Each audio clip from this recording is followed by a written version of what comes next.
अरे हे मलकिन कहाँ जात हो? अरे कहाँ जाए? अरे आवा तनी मजा ले जाओ। अरे छोड़ा पहले सुना बात हमार। का हो गलो वहीं तो चारों ना बजल। अच्छा आवा। अरे पहले हटा सुना हमार पहले बात। ए महाराज तू हरदम हिरियले रहलू आवा तनी।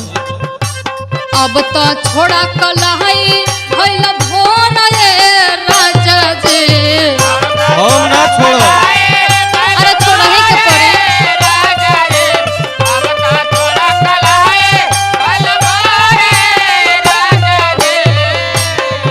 अरे अब तो छोड़ा कलाई भइल भोन ये राजा जी। पेने दसड़िया दिहले बड़ा छोड़ ये राजा जी।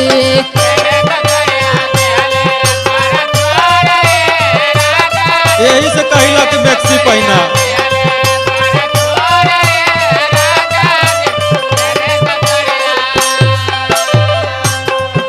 अरे साड़िए न छूटल है बना लिहा तनी आवा 5 मिनट। अरे हटा पहले सुना सुनावा।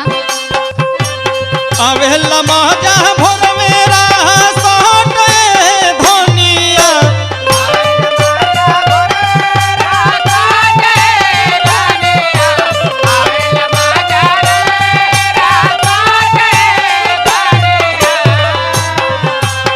आवेला महाजा भोर मेरा सोटे धनिया। सुतन संगवा कोरवा मेली पहटे धनिया। पगला गल हो का?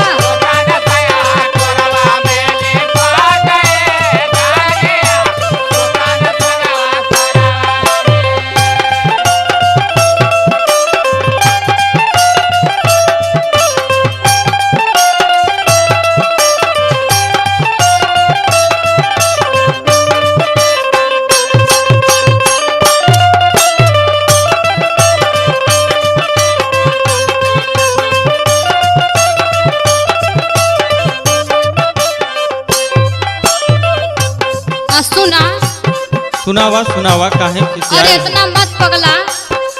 अरे महाराज यह तो उम्र है पगलैले का। नहीं तो जानत ना हुआ मत। तू का केवाच लेके घूमत हो? सुना सुनावा सुनावा। नासा में राजा जी तू भइला पगलेट हो। अरे हम तो खाली बीड़ी पी ना।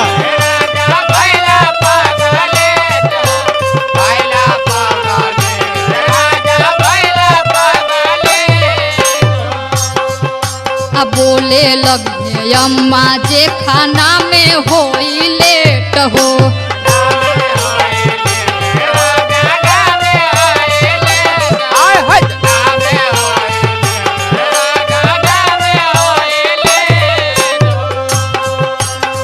नासा में राजा जी तू भइला पगलेट हो।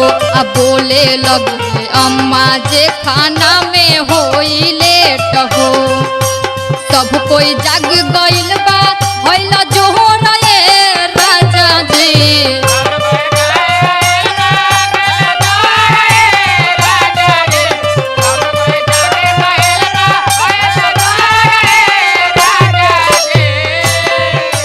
सब कोई जाग गइल बा भइल जोहर ये राजा जी। पेने दसड़िया दिहले बड़ा छोड़ ये राजा जी।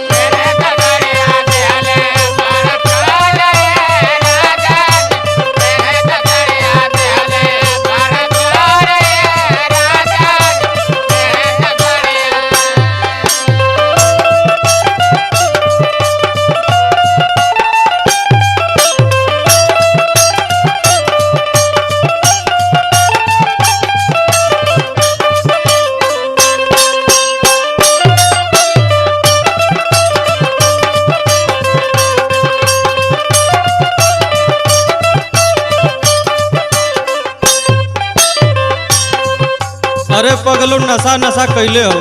हाँ हम खाली बीड़ी पी ना सुभाष दिया जवन कुछ करत हो। अच्छा ऊ तो लगे न रेंगे कौन हम ना खाइब उनके खियावल जला बरियाई से। अब वही बहुत टाइम ना भइले। अच्छा तो कितना टाइम भइले? सुना बहुत दिक्कत ना है, 5 मिनट रुक जा खाली। सुनावा। बजल नहीं थे रानी अब ही घड़ी में बाचार हो।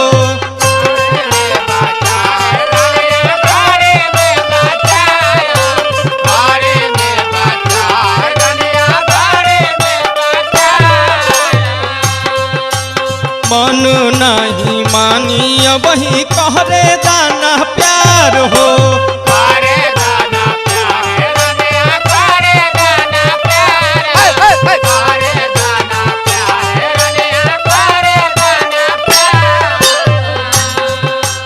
बजल नहीं रानी अब ही घड़ी में बाचार हो।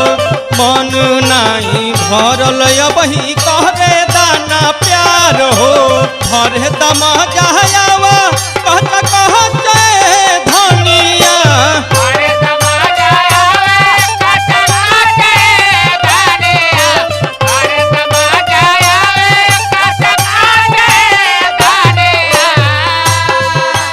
भरे दमा जायावा कहते धनिया। सुतन संगवा कोरवा में लिपट धनिया।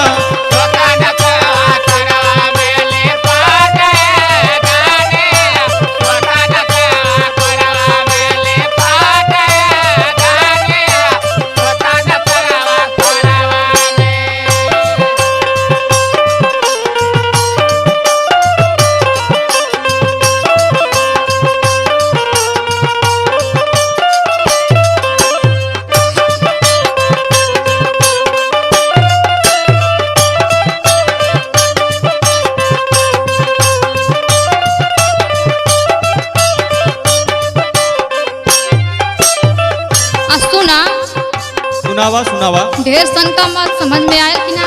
अरे मनोज भैया सनकी के बहुत आगे चल गई ना। अच्छा हाँ। सुना। बोला। गोविंद मुकेश तो से करब नहीं बात हो।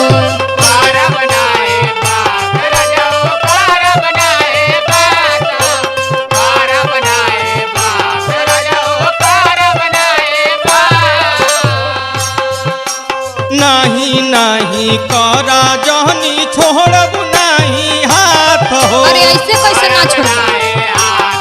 ऐसा ही हो।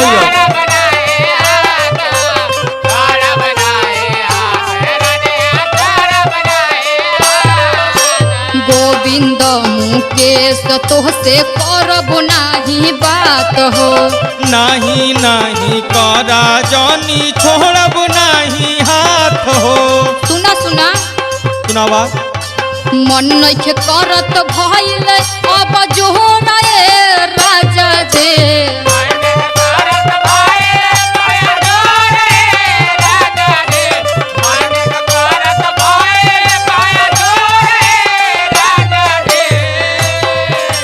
मन नइखे करत भइल अब जोहरा राजा जी। पेने दसड़िया दिहले बड़ा छोड़े राजा जी।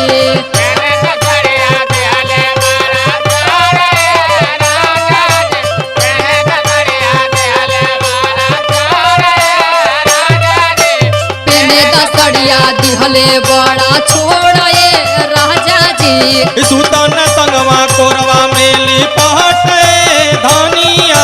तेने दसड़िया दिहले बड़ा छोड़े राजा जी। सुतन संगवा कोरवा में लिपट